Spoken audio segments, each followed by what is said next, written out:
ও প্রতিকারের মাধ্যমে সমাধানে এক ও অনন্য মাতৃসাধক জ্যোতিষী শ্রী দেবরাজ শাস্ত্রী। তার মহাশক্তি কবজে যে কোনো সমস্যার দ্রুত সমাধান করুন। মাতৃসাধক জ্যোতিষী শ্রী দেবরাজ শাস্ত্রী। নমস্কার।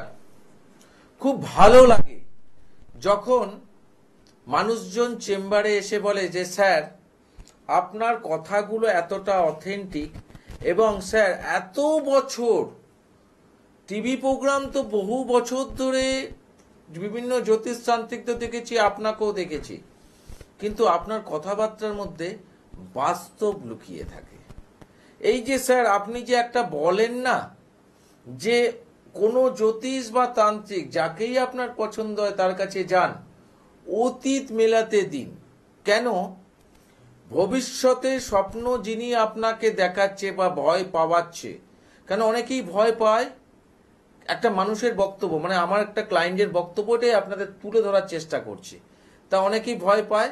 যেমন আপনাকে যদি বলা হয় সামনে কোনো অ্যাক্সিডেন্ট যোগ আছে, আমি দেখতে পাচ্ছি এই টাইমের মধ্যে একটা বিশাল বড় অ্যাক্সিডেন্ট ঘটবে বা এই করবে, ভয় পেতেই পারে মানুষটি। কেন মানুষটির কাজে সেটা, তার তো জ্যোতিষতান্ত্রিক মানে হচ্ছে একটা আলাদা মাত্রার মানুষ, তা সেইখানে সেই জায়গাটা হয়েছে। এবং অনেক সময় স্বামী স্ত্রী যখন গেছে বলছে স্বামীর বয়স কত, আচ্ছা সিঁদুর কিন্তু আপনার একটু প্রবলেম ক্রিয়েট হতে পারে, মানে ভয় খাওয়ানো হলো স্ত্রীকে। বা অনেক সময় বলা যাচ্ছে এই জিনিসটা না করলে আপনি এই গোল্ডেন টাইমটা অপরচুনিটি পাবেন না, আপনার জায়গায় চাকরি পাওয়ার যোগ আছে কিন্তু এইটা করতে হবে। আচ্ছা এত কিছু যখন আমি দেখতে পেলাম, তাহলে নিশ্চয়ই স্যার আমার জীবনের অতীতের ঘটনা নিশ্চয়ই তারাও দেখতে পাচ্ছে। আচ্ছা সেগুলোকে একটু মেলাবার প্রয়োজন আছে। কেন মেলাবার প্রয়োজন আছে? কারণ আমি বুঝবো কি করে যে উনি যে কথাগুলো বলছেন সেই কথাগুলো ঠিক। যেটা আপনি বারবার বলেন স্যার, আমি কথাটা শুনে আপনার মনে হলো যে স্যার হ্যাটসঅপ দেওয়ার মতো কথা স্যার, মানে মানে আপনাকে ওখান থেকে আমি প্রণাম জানিয়েছি স্যার। এই কথাগুলো কোনো জ্যোতিষতান্ত্রিকদের মুখে আজ পর্যন্ত শুনিনি, কিন্তু আপনার প্রোগ্রামটা ঘোরাতে ঘোরাতে হঠাৎ করে দেখলাম স্যার। সেদিনকে আমার স্যার অফিস ছুটি ছিল স্যার, দুপুরবেলার দিকে প্রোগ্রামটা হচ্ছে, হট করে চোখে পড়লো এবং কথাগুলো শুনলাম স্যার। দারুণ কথাগুলো বলেছেন। ঠিকই তো, আমাদের জীবনে আমাদের জ্যোতিষতান্ত্রিকের ভূমিকা প্রচুর। সমস্যা থেকে বের করার উদ্দেশ্যে কার্যকারিতা পেতে গেলে জ্যোতিষতান্ত্রিকের পরামর্শেই যেতে হবে। কিন্তু ভালো জ্যোতিষ ভালো তান্ত্রিককে বুঝবো কি করে? এই যে একটা বোঝাবার পদ্ধতি আপনি একটা বলেছেন যে অতীত মেলাতে দিন, অতীতে আপনার কিছু ঘটনা কি বলছে কিনা, আপনার মা বাবার কোনো ঘটনা বলছে কিনা, বা এইসব জিনিসগুলো মেলাতে পারছেন কেন? কারণ আপনার জীবনে যেগুলো ঘটে গেছে সেটা তো সেই ব্যক্তির জানা উচিত নয়। সে তো ডেট অফ বার্থের উপর বেস করে যখন তারা ভবিষ্যৎ বলছে, নিশ্চয়ই তিনি অতীত বলতে পারবেন। আমি বলছি না সম্পূর্ণ মেলাতে হবে, কিন্তু কিছু তো বলতে পারবেন। এই কথাটা শুনে আমার ভালো লাগলো স্যার। তা আমরা স্যার এরকম বোকামি অনেক জায়গায় করেছি স্যার। আমরা গিয়ে আগে থেকে বলি যখন কোনো জ্যোতিষ বা তান্ত্রিকের শরণাপন্ন হয়েছি, কেন আমরা টিভিতে দেখে তাকে ভক্তি সহকারে তার কাছে গেছি, সেই ব্যক্তিকে যখন বলা হচ্ছে যে কি সমস্যা নিয়ে এসছেন, আমরা বলে দিয়েছি সমস্যার কথা, যে এই সমস্যার কথা, ব্যাস তখন বলছে হ্যাঁ এই প্রবলেম আছে, এগুলো ক্লিয়ার করতে হবে, এই না ক্লিয়ার করলে তোমার প্রবলেম আরো বাড়বে, এসব বলে দিয়েছে। করেছিলাম স্যার, কার্যকারিতা কিছু পাইনি। কিন্তু আপনি যবে থেকে এই কথাগুলো বললেন, আমি তারপরে কয়েকটা প্রোগ্রাম আপনার ফলো করেছি এবং দেখলাম বাস্তব কথা, তাই আপনার চেম্বারে এখন এলাম। এবং স্যার চেম্বারে আসার পর আমি যেটা দেখলাম স্যার, আপনি আগেই প্রথমে বললেন যে কিছু বলার প্রয়োজন নেই, বলবো আমি, আপনি শুনবেন। এইটা কোনো জ্যোতিষতান্ত্রিক আজ পর্যন্ত বলেনি স্যার। মজার বিষয় এটাই। আমি স্যার আসার সময় দেখলাম যে আপনার এই চেম্বারে আরো ভিড় আছে। এই ভিড়টা স্যার এমনি এমনি হয়নি, মানুষজন প্রকৃতভাবে কার্যকারিতা পাওয়ার উদ্দেশ্যে, এই কার্যকারিতাগুলো পাওয়ার উদ্দেশ্যেই আজকে ভিড় বেড়েছে। প্রকৃত মানুষকে পেলে তো আঁকড়াবেই সেই। তা আমার স্যার ভালো লাগলো স্যার, আপনি যেরকম ভাবে অতীত আমাকে মেলালেন, আপনি যেভাবে আমার ভবিষ্যতের ঘটনাটা পরে বললেন, বর্তমান যেভাবে বললেন, আমি জানি যে ভবিষ্যতে আমার মিলবে। এইটা কিন্তু প্রথম একটা খুব ভালো জিনিস আমি আপনাকে বললাম যে আমার খুব ভালো লেগেছে স্যার। কেন এইভাবেই তো আমরা ঠকেছি স্যার অনেক জায়গায়। ঠকানো থেকে যারা মনে করছেন সরাসরি ভাবে আমার সঙ্গে ফোনে কথা বলতে চাইছেন, তাদের জন্য যে নাম্বারটা আছে সেই নাম্বারে অবশ্যই যোগাযোগ করে নেবেন এবং আমার সঙ্গে সরাসরি কথা বলতে পারবেন। তা এইভাবেই তো মানুষজন ছুটেছিল স্যার জ্যোতিষতান্ত্রিকদের কাছে, অনেক টাকা আত্মসাৎ হচ্ছে স্যার। আমারই কয়েক লক্ষ টাকা গেছে। আমি মিথ্যা কথা বলে লাভ নেই তো স্যার, সেই ব্যক্তি বলছে আমার তো মিথ্যা কথা বলে লাভ নেই, আমারও কয়েক লাখ টাকা গেছে। একজনের ক্ষেত্রে না, 3-4 জায়গায় গেছিলাম, কিন্তু ভুলটা আমরাই করেছিলাম স্যার।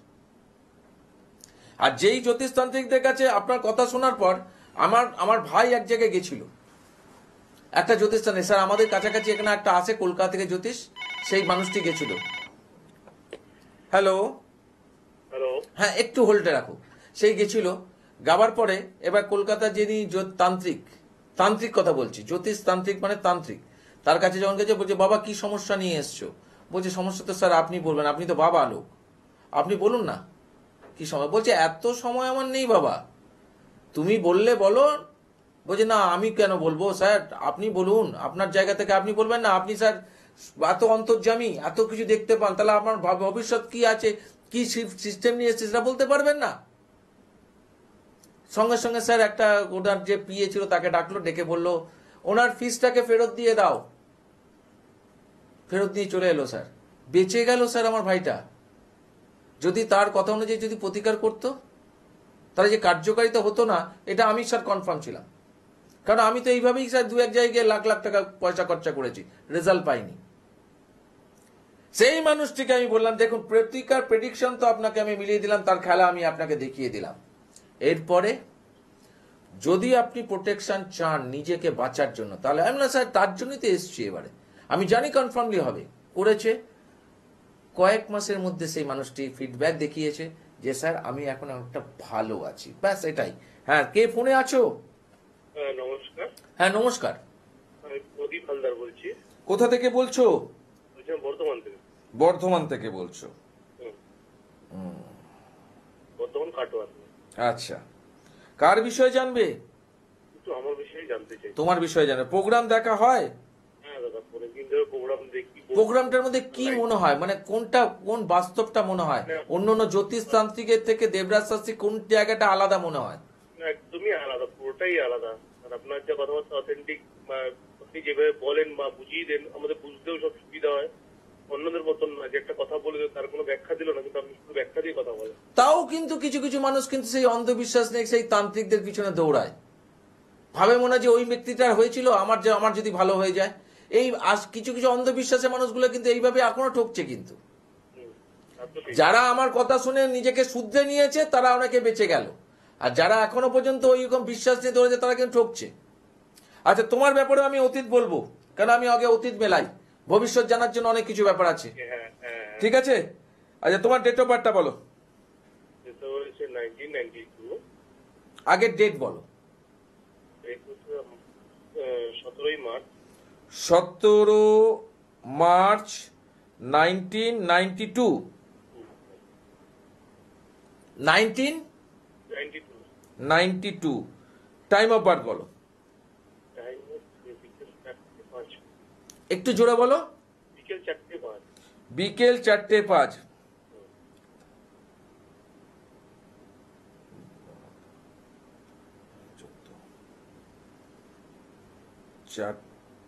বিকেল 4:05, 16:05। কোথায় জন্ম? বর্ধমানে জন্ম। আচ্ছা, এখানে পাচ্ছি লগন চাঁদা, খুব ভালো। সিংহ রাশি, সিংহ লগ্ন, লগ্নে বৃহস্পতি। মন মানসিকতার জায়গা খুব ভালো থাকলো, জীবনে প্রচুর আঘাত পাবে। ফার্স্ট আমি ফোন কমপ্লিট করে নি, তারপর তোমার সঙ্গে আমি কথা বলবো। এবং যেটা হচ্ছে তোমার একাদশে কেতু থাকলে যেই জায়গাটা হচ্ছে একাদশে কেতু রাহুর, এখানে 1 2 3 4 5 পঞ্চম, আর মঙ্গল শনি, বাবা। এখানে যে হচ্ছে এনি টাইপ অফ সাকসেসের ক্ষেত্রে বাধা, যে কোনো কাজ করতে যাও প্রথমে একটু বাধার সম্মুখীন হও, তারপরে কার্যকারিতা হয়। 1 2 3 4 5 6 তোমার এটা সার্ভিসের ছক, এটা বিজনেসের ছক নয়। এবং সার্ভিসের ক্ষেত্রে পরিশ্রম বেশি, ইনকাম কম। আচ্ছা, আমি তোমাকে 3টে কথা বলেছি। ফার্স্ট বলেছি যে মন মানসিকতা ভালো থাকলেও জীবনে ঠকবে প্রচুর। ইয়েস আর নো? হ্যালো? Yes sir. এবার দ্বিতীয় প্রশ্নটা আমি তোমাকে করেছি যে তোমার কাজের ক্ষেত্রে নানা রকম সমস্যার সম্মুখীন হয়, বাধার সৃষ্টি হয়, অনেক কাজ লাস্ট মুহূর্তে গিয়ে কানেক্টিং করে, সেটা হালকা পরিমাণে। ইয়েস আর নো? একদম ঠিক স্যার। ঠিক। আর একটা কথা বলেছি, সেটা হচ্ছে যে তুমি এটা সার্ভিসের ছক, এটা বিজনেসের ছক না। তুমি চাকরি করো না ব্যবসা করো? আমি চাকরি করি স্যার। চাকরি করো। আমি তিনটেই কিন্তু কোনোটাই মেবিতে বলিনি, কিন্তু আমি আইদার ইয়েস আর নোতে বলিনি, একদম আইদার ইয়েস আর নোতে বলেছি। তোমাকে আমি জিজ্ঞেস করিনি অতীত কিভাবে মেলাতে হয়, সেটা আমি আজকে জানালাম মানুষকে, যে যার যেটা ছক সেই অনুযায়ী তাকে জীবনে কাজ করতে হবে।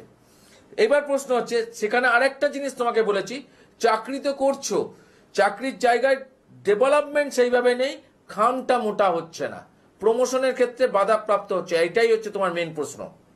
হ্যাঁ হ্যাঁ হ্যাঁ। এটাই তোমার মেন প্রশ্ন, প্রমোশন হতে গিয়ে আটকে যাচ্ছে। প্রমোশনটা মোটামুটি তোমার টার্গেট যেটা হচ্ছে এখানে কানেকশন ওয়াইজ দেখাচ্ছে, মিনিমাম এটা 1 বছর ধরে চলছে যে হবে হচ্ছে, কিন্তু কোনোটাই হচ্ছে না।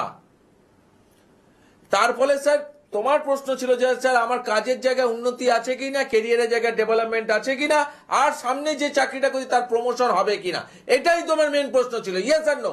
একদম একদম yes sir, yes sir, একদম ঠিক স্যার। এরপরে আর কি বলবে? তুমি তো প্রোগ্রাম শোনো, দেবরাজ শাস্ত্রী অতীত কিভাবে মেলায় সেটা দেখো, কাউকে দেবরাজ শাস্ত্রী জিজ্ঞাসা করে না। না না না, আজকে তোমার ক্ষেত্রে তোমাকে প্রমাণ স্বরূপ দেখিয়ে দিলাম। একদম স্যার একদম। তুমি আমার কাছে আসোনি, না এসছো? না না তুমি আমার নিজের লোক নও, না স্যার। তুমি আমাকে দেখোনি, তুমি টিভিতে দেখেছো। না স্যার। এই যে জিনিসটা মেলালাম, তাতে তোমার কি মনে হলো এরকম মেলানো সম্ভব? কোন জ্যোতিষতান্ত্রিক এইভাবে কেউ মেলাতে পারবে? অবাক হয়ে যাচ্ছে আপনার কথা শুনে। পারবে না। যারা জানে তারা পারবে, অবশ্যই আমি এটা বলবো। যারা জানে আমার মতোই এইভাবে মিলিয়ে দিতে পারবে, যারা জানে না তারা এড়িয়ে যাবে, তাদের ক্ষমতা নেই এইভাবে বলে দেওয়ার। কি বললাম কথাটা বুঝতে পারলে? একদম একদম ঠিক। এইবার তুমি প্রমোশন যেটা আটকে যাচ্ছে বা এই ক্ষেত্রে যে প্রবলেমগুলো হচ্ছে, এটা তোমার চলছে। তুমি যদি মনে করো বর্ধমানে আমি যাই, তিনকোনিয়া বাস স্ট্যান্ডে নিউ ব্যানার্জি হোটেল, যদি তোমার মনে হয় ওইখানে বুকিং করে আসতে পারো, আমি কাউকে আসতে বলি না। না না নিশ্চয়ই স্যার। প্রয়োজন তোমার, আমার নয়, আমি তোমাকে জানিয়ে দিতে পারি।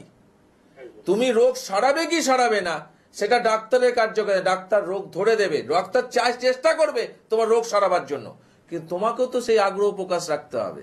ঠিক আছে? হ্যাঁ হ্যাঁ।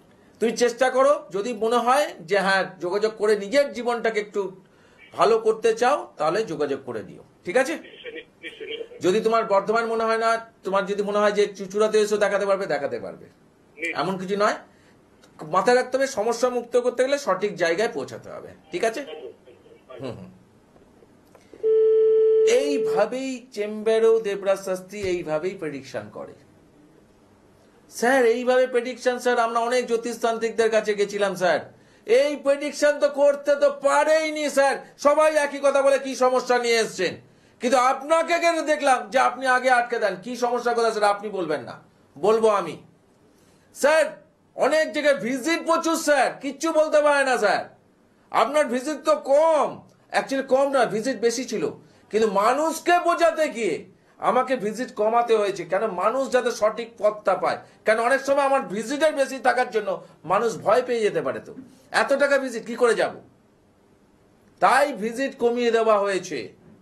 কারণ প্রকৃত মানুষের কাছে যান, জ্যোতিষ বা তন্ত্র আপনাকে সমস্যা মুক্ত করতে পারে। এই বলে আজকের মতো অনুষ্ঠান শেষ করব। তবে অবশ্যই সজাগ থাকুন, সচেতন হন, আর নিজের জায়গাটাকে ভালো রাখার চেষ্টা করুন, প্রকৃত মানুষের কাছে পৌঁছাবার চেষ্টা করুন। এই বলে আজকের অনুষ্ঠান শেষ করব। আবার দেখা হবে ঠিক একই সময়। আজকের মতো বিদায়, নমস্কার।